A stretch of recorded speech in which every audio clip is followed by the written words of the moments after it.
Hello, everybody. Welcome to the RP Show.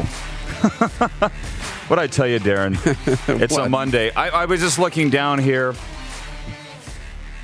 and my earpiece is wah, wah, wah, wah, wah, wah, wah, Charlie Brown's Teacher. And I just look in the light. The light's brown. That can't be good. Brown. Yeah. Yeah, that's not good. I'm pulling this out, and away we go on a Monday. Good. How you doing, Moose? I am well. Did you submit your photos to Morgan? I don't know if I did. I'll take that as a no. I didn't do my homework. I'll do that. I'll take that they as got a no. them. I did post them, and I used the hashtag. And I forgot my laptop as well. So I got Moose's laptop here as we get ready to do that. Other than that, how do you like us so far? How about It's a that? Monday. It's episode number 535 of Canada's daytime sports talk show.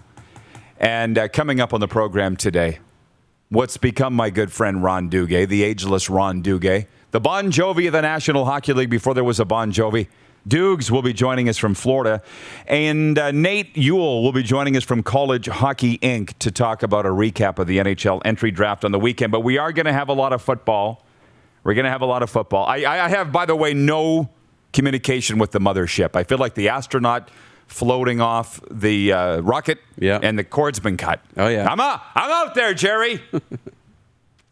And if Bryn wants to come and crawl underneath and fix these batteries, that would be a good thing while we're here in the warm-up for Eco Electric. But before we go any further, and before we do the quick six, do we have photos or just mine for the weekend photo album from Great Western? We got 5 photos. We do have photos? Yeah. Okay. So what do we got, Clark? Can we show the Great Western Beer Summer Photo Album? That was doing a little off-roading with Big Bird last night, Moose. It looks How about great. that? Yeah, it's a great shot. Fired up. Let's go get this thing stuck.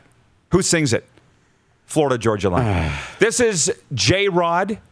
I went to visit J-Rod on Saturday and dropped off that shirt. I sent him your regards. Good. Moose, because I told him that you were out of town. Yep, no, and I said I wish I could be there, and he said, I'm not going anywhere, so we'll see you soon. That's right. Yeah. Now, those were my photos. What are these? This is Nelkin Hakowich's photo. Okay. Yeah, it looks like he's paintballing. That's pretty great. Got out with his crew on the weekend, so there you go. Good job. Nice one submitted by Nelson. There's Clark. Golfing with his dad, I see. Yep. Awesome. Katepwa. Couple of chips off the old block. Nothing changed, Bryn. And that was me at the lake. That was me at the lake with my cousin's dog, Rupert. We were just hanging out. I wondered who Rupert was. Yeah, my cousin's dog, and that's out at Manitou Beach. So had a Great Western and sat on the deck and cuddled with the dog. It was great. That's a great weekend. It was awesome. Great Western beer. I don't have my laptop in front of me for the read from Great Western Lager, but it is the official beer of summer here in the Rectangle. How about that? Yes. That's mine. I'm going to read some of the comments here. Faye Lowther checking in from Truro, Nova Scotia. Hi, Rod. Just wanted to say hi. Can't wait to see Brett kick off. So excited. Love you. Love you too, Faye. I can't wait. What do they got this global kicker out there kicking field goals for the Rough Riders on the weekend? Giving Brett the day off? Jason Wall checking in from Manitoba says, bring back the Walkman headphones. Thinking about it. But you didn't even know. Bryn crawled underneath the desk. Did you see that? I did. He swatted this thing a couple times. I was like, what are you doing? Yeehaw! He goes, no, we have to change the batteries. I'm like, that's what I said. So he didn't come out here with new batteries? He just headed no, he didn't. Okay. He just came out and hit this thing a couple times. All right. Usually it works. He thinks he's Arthur Fonzarelli. How about that? Anyways, he said next commercial break he'll fix the batteries.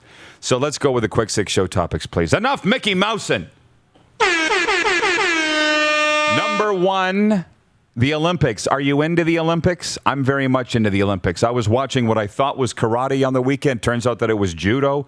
But this young lady, and I believe it was Jessica Klimkate, she won. What are you laughing at? Nothing. I thought it was karate. Turns out it was judo. I don't know why that made me laugh, but it did.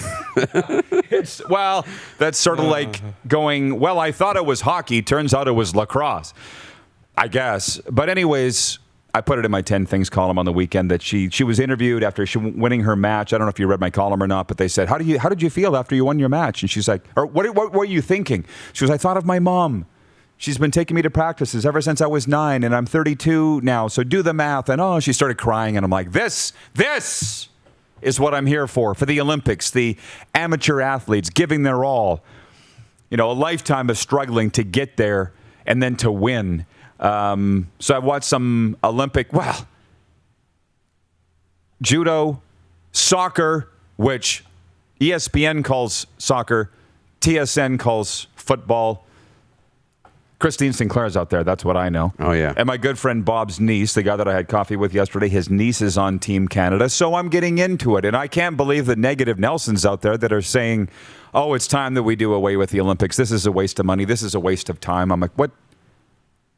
I'm not going to give 2 squirts of sweat for your opinion on that. This is the Olympics, man. Are you hearing that stupid bunk? I know, right? They're saying it doesn't matter and forget about it. But no, it matters. Absolutely. And every athlete that's there, tell the athletes that it doesn't matter, right? It matters to them. And you even look at the pro athletes. I mean, USA men's basketball, not off to a great start, the loss to France. Right. But it matters to those guys to be a part of that group. And you talk to the players in the National Hockey League, it matters to them to be a part of the Olympics, right? That means something. And, you look at all these Olympic years, when you win gold, it matters. And conveniently enough, as the NHL released their schedule, there's an Olympic break in February. Nice. I know we haven't confirmed that NHL players are going, but they've left the door open, and that's a huge, huge win. Well, we're into the Olympics. And by the way, hey, Bryn, pop up for a second. Give us a wave. Everybody, this is Bryn. That is not even a joke. He's fixing my earphones as we speak. The poll question today for Capital Automall Universal Collision Center is this. Our over-under for Canadian medals is 20.5 in Japan. What are you taking? And on Twitter, 56% are taking the under. Moose, what do they got on? 53% are taking the under. And I think, what did you say, 22 medals? In the last one. In the last one, and the one before that was 18. So we kind of went right in the middle with 20 and a half and set the over-under accordingly. So we'll see where it goes. I'm taking the over. Yeah, me too. 22 medals. 20.5 is the over-under. Thank you, Bryn. That's working like a charm. Oh, yeah. Rod can stop whining now. World's fastest pit crew right here. Yeah. This will be an interesting story to follow throughout the day. And I have an expansive Olympic update coming up later on here in hour 1. So let's move along here in the warm-up for Ecol Electric. Yeah. Check out the new Regina Data and Lighting Center. Ecol Electric, let's get to work. I memorized that one. CFL camps. Today marks the start of day 3. I was on CJOB Radio Winnipeg today talking with the lovely and talented Cam Poitras, and he asked, how are ticket sales out there in Saskatchewan for the Rough Riders? I said, I don't have any idea, but I know on Saturday that they had their green and white scrimmage. They capped attendance at 5,000, but 2,882 showed up. Take that for what it is. Those that were there loved it. The scrimmage itself, no touchdowns were scored offensively. I'm trying to get the information across. Like, I don't understand. I've said this several times. Hamilton, they had 3,000 at their scrimmage at the Coffee Cup yesterday, Tim Hortons Field. But they have 15,000 at BMO, didn't they? Mm-hmm. For a soccer game for Toronto FC. Here, the Premier said, full stadium by the end of summer. And here we are halfway through, a month away from the end of summer, and it's at 5,000. I don't understand it. So I don't know why did I not go to the scrimmage? I thought, A, I don't want to be the 5,001st person and not be able to get in. 2, I got a call Saturday morning saying it's just a practice, don't bother going. And 3, it was a beautiful day, and I saw the comment from the Rough Riders coach afterwards saying they weren't ready to play football. I thought, well, if they're not ready to play football, then I'm really glad that I didn't go to the game. And then I realized that's not what he meant. He meant they weren't physically ready. He said their tongues were hanging out. This was game pace. And I'm like, oh, boy. Well, at least they got 2 weeks to wait before they play an actual game.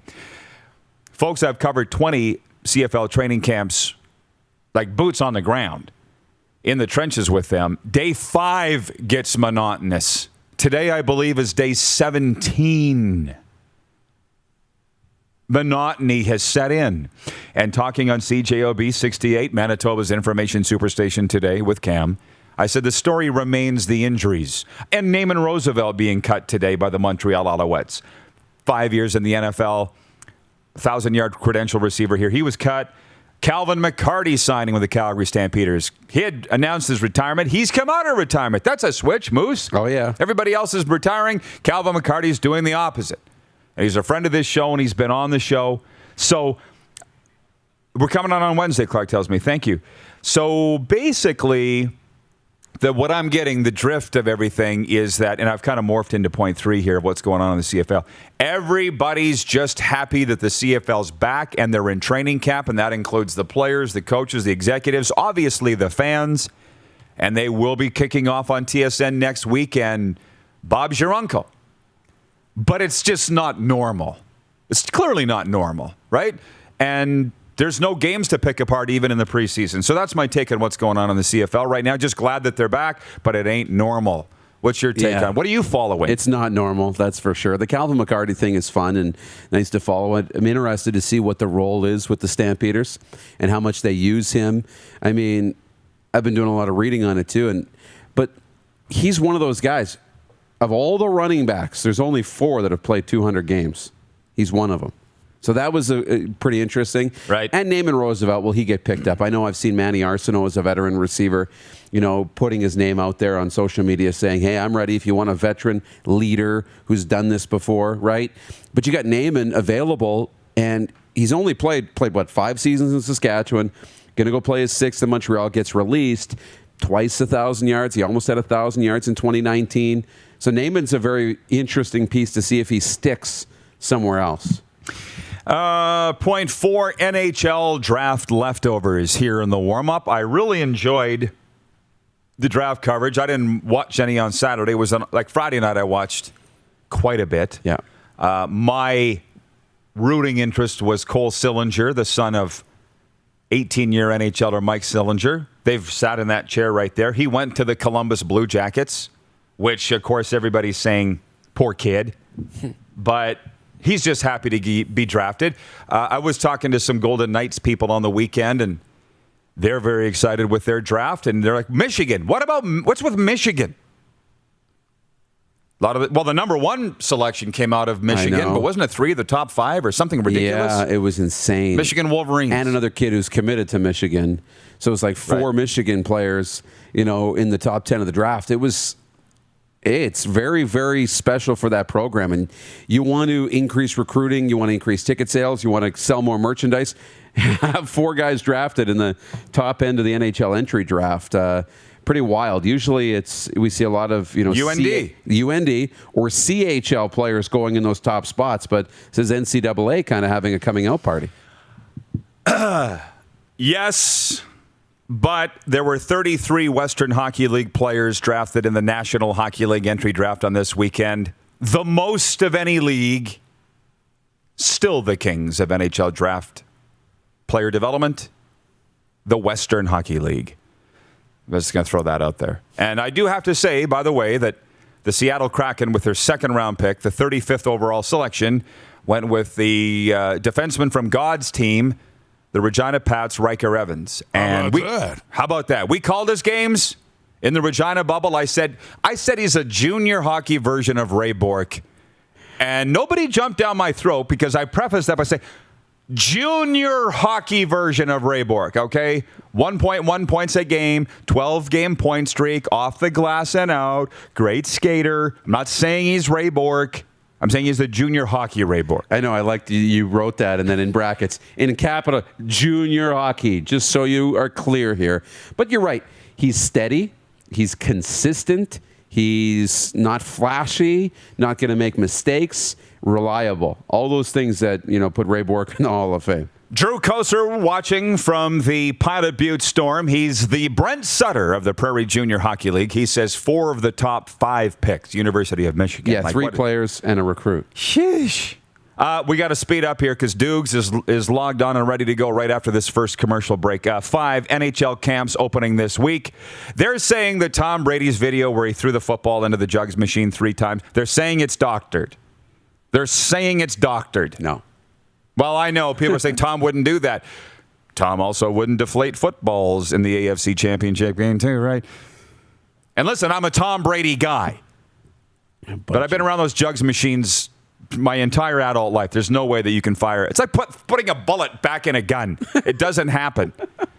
The other thing, Dak Prescott in Dallas or in Oxnard, California, where the Dallas Cowboys training camp is, he says they're going to have the number one offense in the National Football League this year. This is what I say.